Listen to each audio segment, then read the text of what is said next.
സെഫുദ്ദീൻ, ഇപ്പോൾ ചർച്ചയ്ക്ക് വേണ്ടി, അതായത് മന്ത്രി വീണ ജോർജിനുമായുള്ള ചർച്ചയ്ക്ക് വേണ്ടി പോയിരിക്കുന്നത് 5 പേരാണ്. 2 സമരസമിതി നേതാക്കളും അതുപോലെ തന്നെ 3 ആശാപ്രവർത്തകരുമാണ് ഈ ഒരു ചർച്ചയ്ക്ക് വേണ്ടി പോയിരിക്കുന്നത്. അവർ കൃത്യം 3 മണിയായപ്പോൾ തന്നെ ഇവിടുന്ന് പോയി. നേരത്തെ ഷിജോ സൂചിപ്പിച്ചതുപോലെ തന്നെ ചർച്ച നടന്നു വരികയാണ്. എന്താണ് ആ ഒരു ചർച്ചയിൽ ഉണ്ടാകുന്ന തീരുമാനം? കാരണം ഇന്ന് രാവിലെ നമ്മൾ ഈ NHM ഓഫീസിൽ വെച്ച് NHM ഡയറക്ടറുമായി നടത്തിയ ചർച്ച നമ്മൾ കണ്ടതാണ്. അത് പരാജയപ്പെട്ടു പോവുകയും ചെയ്തു. അതിന് പിന്നാലെ വലിയ രീതിയിലുള്ള ദുഃഖം ഈ സമരവേദിയിൽ തളം കെട്ടി നിൽക്കുകയായിരുന്നു. പിന്നാലെയാണ് മന്ത്രി ഒരു ചർച്ചയ്ക്ക് വിളിച്ചത്. അപ്പോൾ അതികഠിനമായ വെയിലാണ് സെഫുദ്ദീൻ, ഇവിടെ ഇരിക്കാൻ പോലും കഴിയുന്നില്ല. എല്ലാവരും കുട ചൂടി എന്താണ് ഈ ഒരു ചർച്ചയ്ക്ക് ശേഷം എന്ത് തീരുമാനമാണ് വരാൻ പോകുന്നത് എന്ന് ഉറ്റുനോക്കിക്കൊണ്ടിരിക്കുന്ന ആശാപ്രവർത്തകരെ തന്നെയാണ് നമ്മൾ കാണുന്നത്. രാവിലെ ചർച്ചയ്ക്ക് പോയ ആളുകൾ ഇവിടെയുണ്ട്. നമുക്ക് അവരോട് ഒന്ന് ചോദിച്ചു നോക്കാം. ചേച്ചി, രാവിലെ ചർച്ചയ്ക്ക് പോയതാണ്, ഇപ്പൊ അടുത്ത ഒരു ചർച്ച കൂടി വിളിച്ചിരിക്കുകയാണ്. എന്താണ്, പ്രതീക്ഷ തന്നെയാണോ? ആദ്യത്തെ ചർച്ച നമുക്ക് പ്രതീക്ഷയോടെ പോയ ചർച്ചയായിരുന്നു. പക്ഷെ അത് നമുക്ക് നമ്മുടെ ആനുകൂല്യങ്ങൾ സെറ്റിലാക്കാനുള്ള ചർച്ചയല്ലായിരുന്നു. പക്ഷെ ഇപ്പൊ രണ്ടാമത് പോയിരിക്കുന്ന ചർച്ച നമുക്കൊരു പ്രതീക്ഷയുണ്ട്, നോക്കാം. നേരത്തെ ചർച്ചയിൽ എന്തായിരുന്നു പറഞ്ഞത്? പ്രധാനമായിട്ട് ഈ ഓണറേറിയവുമായി ബന്ധപ്പെട്ട മാനദണ്ഡങ്ങളെ കുറിച്ച് മാത്രമായിരുന്നു ചർച്ച നടന്നത്. അതായത് നിങ്ങളുടെയും ഓണറേറിയം വർദ്ധിപ്പിക്കുന്നതുമായി ബന്ധപ്പെട്ട ഒരു തരത്തിലുള്ള ചർച്ചയും ഉണ്ടായില്ല എന്ന് തോന്നുന്നു, അല്ലേ?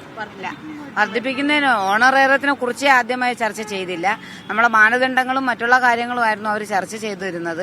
പക്ഷേ നമ്മൾ പറഞ്ഞു നമ്മുടെ ഓണറേറിയവും 62 വയസ്സിൽ ഇറങ്ങുമ്പോഴുള്ള വിരമിക്കൽ ആനുകൂല്യവും പെൻഷനും, ഇതാണ് നമ്മളെ മെയിനായിട്ടുള്ള ചർച്ച. അത് ചർച്ച ചെയ്യാമെന്ന് പറഞ്ഞു. പക്ഷെ അതിപ്പോൾ ചെയ്യാൻ പറ്റില്ല. സർക്കാരിന് സമയം കൊടുക്കണം. നിങ്ങൾ ഈ സമരം പിൻവലിച്ച് പിരിഞ്ഞു പോകണം എന്നാണ് പറയുന്നത്. സെഫുദ്ദീൻ, അത് തന്നെയാണ് നേരത്തെ ചർച്ചയിൽ സെഫുദ്ദീൻ ചോദിച്ചതുപോലെ നേരത്തെ NHM ഡയറക്ടറേറ്റിൽ വെച്ച് നടന്ന ചർച്ചയിൽ അതാണ് പറഞ്ഞത്. സമരം അവസാനിപ്പിച്ചു പോകണം, ഖജനാവിൽ പണമില്ല, അപ്പോൾ തൽക്കാലത്തേക്ക് നിങ്ങൾ സമരം അവസാനിപ്പിക്കണമെന്നുള്ള ഒരു കാര്യം തന്നെയാണ് നേരത്തെ ഉണ്ടായിരുന്ന ചർച്ചയിൽ നടന്നത്. പക്ഷേ ഇവർ ചോദിക്കുന്ന ഒരു പ്രധാനപ്പെട്ട കാര്യമുണ്ട് സെഫുദ്ദീൻ. ഈ സർക്കാരിന്റെ പരിപാടികൾ നടത്താനും അതുപോലെ തന്നെ PSC അംഗങ്ങൾക്കടക്കം ലക്ഷക്കണക്കിന് രൂപ ഒറ്റയടിക്ക് വർദ്ധിപ്പിക്കാനും ഒക്കെ പൈസയുള്ള സർക്കാർ എങ്ങനെയാണ് ഈ പാവപ്പെട്ട ഒരു ദിവസം 232 രൂപ മാത്രം വാങ്ങുന്ന, അങ്ങേയറ്റം ഏറ്റവും താഴ്ന്ന ശമ്പളം വാങ്ങുന്ന ഒരു കൂട്ടം സ്ത്രീകളെ കണ്ടില്ല എന്ന് നടിക്കാൻ സർക്കാരിന് എങ്ങനെ കഴിയും? അപ്പോൾ മറ്റെല്ലാവർക്കും കൊടുക്കാനും മറ്റാവശ്യങ്ങൾക്ക് ചെലവാക്കാനും സർക്കാരിന്റെ കൈ പൈസ ഉള്ളപ്പോൾ തന്നെ എന്തുകൊണ്ടാണ് തങ്ങളോട് മാത്രം ഖജനാവിൽ പൈസ ഇല്ല എന്നുള്ള ഒരു മറുപടി നൽകുന്നത്? അതൊരിക്കലും അംഗീകരിക്കാൻ കഴിയില്ല. അതുകൊണ്ട് തന്നെ സമരം തുടരുമെന്നുള്ള ഒരു പ്രഖ്യാപനമായിരുന്നു നേരത്തെ ഇവർ നടത്തിയത്. അതിന് പിന്നാലെയാണ് മന്ത്രി ചർച്ചയ്ക്ക് വിളിച്ചത്. അത് മാത്രമല്ല സെഫുദ്ദീൻ, ഇപ്പോൾ നാളെ മുതൽക്ക് തന്നെ സമരം അതിന്റെ ഒരു 3ാം ഘട്ടത്തിലേക്ക് കടക്കാനിരിക്കുകയാണ്. നാളെ മുതൽക്ക് തന്നെ ഇവർ നിരാഹാര സമരത്തിലേക്ക് കടക്കുകയാണ്. 3 പേരാണ് നിരാഹാരം കിടക്കാൻ വേണ്ടി ഇപ്പോൾ തയ്യാറായിരിക്കുന്നത്. ആവശ്യമെങ്കിൽ മറ്റാളുകൾ കൂടി ഈ ഒരു നിരാഹാര സമരത്തിലേക്ക് കടക്കുമെന്നും അവർ പറയുന്നുണ്ട്. അതിന് പിന്നാലെയാണ് ഇപ്പോൾ മന്ത്രി വീണ ജോർജ് ചർച്ചയ്ക്ക് വിളിച്ചിരിക്കുന്നത്. എല്ലാവരും തന്നെ അങ്ങേയറ്റം ഒരു പ്രതീക്ഷയിൽ തന്നെ ഇരിക്കുകയാണ്. ഇവർ പറയുന്ന ഒരു പ്രധാനപ്പെട്ട കാര്യമുണ്ട് സെഫുദ്ദീൻ, ഈ ഒരു ആവശ്യങ്ങൾ അംഗീകരിക്കാതെ അടിമക്കാലം തീരാതെ അനന്തപുരിയുടെ മണ്ണിൽ നിന്നും തിരിച്ച് ഞങ്ങൾ വീട്ടിൽ പോകില്ല. ഈ കാര്യം തന്നെയാണ് ഇവർ ആദ്യ ദിവസം 1ാമത്തെ ദിവസം മുതൽ ഈ 36ാമത്തെ ദിവസം എത്തി നിൽക്കുമ്പോഴും അവർ ഇത് തന്നെയാണ് പറയുന്നത്. നേരത്തെ വലിയ വിഷമത്തിലൊക്കെ ആയിരുന്നു. ആദ്യ ദിവസം തൊട്ട് ഇവിടെ കാണുന്ന ഒരാളാണ്. നേരത്തെ ഞാൻ സംസാരിച്ചപ്പോൾ 10-60 വയസ്സ് ഉണ്ടെന്ന് പറഞ്ഞു. ഈ വെയിലും മഴയും ഒന്നും കൂസാതെ 38 ദിവസം ഇവിടെ തുടരുകയാണ്. ഇനിയിപ്പോ ഈ ചർച്ചയിൽ ഒരു ശുഭപ്രതീക്ഷ തന്നെയാണ്. ശുഭപ്രതീക്ഷയാണ്. പക്ഷെ അന്ന് സന്തോഷ വാർത്ത കിട്ടണമെന്നാണ് ഞങ്ങൾ ദൈവത്തോടുകൂടി പ്രാർത്ഥിക്കുന്നത്. കിട്ടിയാൽ ഞങ്ങൾ സന്തോഷമായിട്ട് മുന്നോട്ട് പോകും. ഇല്ല എന്നുണ്ടെങ്കിൽ ഞങ്ങൾ നിരാഹാരം കിടക്കും. ഞാൻ 60 വയസ്സായാലും ഞാൻ ഇവിടെ കിടക്കും നിരാഹാരം. ഞാൻ കിടക്കുന്നു. ഞാൻ അത് കൽപ്പിച്ചാണ് വീട്ടിൽ നിന്ന് പറഞ്ഞു വിട്ടിട്ടുള്ളത്. അതെ, ഇന്ന് ഒരു ശുഭപ്രതീക്ഷയുണ്ട്. കാരണം ആരോഗ്യമന്ത്രിയല്ലേ വിളിച്ചിരിക്കുന്നത്. അപ്പം മന്ത്രി നമ്മളെ എല്ലാ കാര്യങ്ങളും അറിയാലോ. 38 ദിവസമായില്ലേ, രാവും പകലും മഴയും വെയിലും കൊണ്ട് ആകെ നമ്മളെ രൂപം തന്നെ മാറിയിരിക്കും. അപ്പം മന്ത്രി ഒരു സ്ത്രീ ആയതുകൊണ്ട് സ്ത്രീകളുടെ എല്ലാ കാര്യങ്ങളും അറിയാം.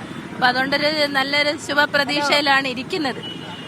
സമരപ്പന്തലിൽ നിന്ന് നൽകാൻ കഴിയുന്ന ഒരു ശുഭപ്രതീക്ഷ തന്നെയാണ് എല്ലാവരും പങ്കുവയ്ക്കുന്നത്. മന്ത്രി ഒരു സ്ത്രീയാണ്. അത് മാത്രമല്ല തങ്ങളുടെ ബുദ്ധിമുട്ടും വിഷമങ്ങളും ഒക്കെ മന്ത്രിക്ക് അറിയാം. 7000 രൂപ മാത്രം വാങ്ങുന്ന ഒരു സ്ത്രീക്ക് എങ്ങനെ വീട് നടത്താൻ പറ്റുമെന്നും 232 രൂപ വെച്ച് ഒരു ദിവസം ജീവിക്കാൻ പറ്റുമോ എന്നുള്ള കാര്യമൊക്കെ തന്നെയും മന്ത്രിക്ക് അറിയാം. അങ്ങനെയുള്ള മന്ത്രി തങ്ങളുടെ വിഷമം കേൾക്കും, തങ്ങളുടെ ദുഃഖം മനസ്സിലാക്കും, തങ്ങളുടെ ആവശ്യങ്ങൾ അംഗീകരിക്കുമെന്നുള്ള അങ്ങേയറ്റത്തെ പ്രതീക്ഷയോടുകൂടിയാണ് ഈ സ്ത്രീകൾ ഇവിടെ തന്നെ ഇരിക്കുന്നത്. സെഫുദ്ദീൻ, ഈ കഴിഞ്ഞ 38 ദിവസം, ഈ 1ാമത്തെ ദിവസം മുതൽ 38 ഇന്ന് വരെയും ഈ ഈ മഴയും വെയിലും ഒക്കെ മാറി മാറി വന്നപ്പോഴും അതെല്ലാം കൊണ്ട് അതെല്ലാം സഹിച്ച് ഇവിടെ ഇരിക്കുന്നവരാണ് സൈഫുദ്ദീൻ. ഇതിലെ പല ആളുകളും കഴിഞ്ഞ 38 ദിവസവും വീട്ടിൽ പോലും പോകാതെ ഇവിടെ ഉണ്ടായിരുന്ന ആളുകളാണ്. പല ആളുകളും അസുഖം വന്ന് അസുഖബാധിതരായി കുഴഞ്ഞു വീണു, ആശുപത്രിയിൽ പോയി, പിന്നീട് നേരെ ആശുപത്രി കിടക്കയിൽ നിന്ന് നേരെ സമരപ്പന്തലിലേക്കാണ് വരുന്നത്. ആരും വീട്ടിലേക്കല്ല പോകുന്നത്. അത്രയധികം നിശ്ചയദാർഢ്യത്തോടെ ഇരിക്കുന്ന ഒരു കൂട്ടം സ്ത്രീകളാണ്. ഇവർ ഈ സമരം തുടങ്ങിയപ്പോൾ സർക്കാരിന്റെ ഭാഗത്തു നിന്ന് പോലും ഒരു ചിന്തയുണ്ടായിരുന്നു, സ്ത്രീകളല്ലേ കുറച്ച് ദിവസം കഴിയുമ്പോൾ അങ്ങ് തിരിച്ചു പൊക്കോളും, പക്ഷേ ഞങ്ങൾ പോകില്ല, ഇനി എത്ര ദിവസം ഇവിടെ ഇരിക്കേണ്ടി വന്നാലും,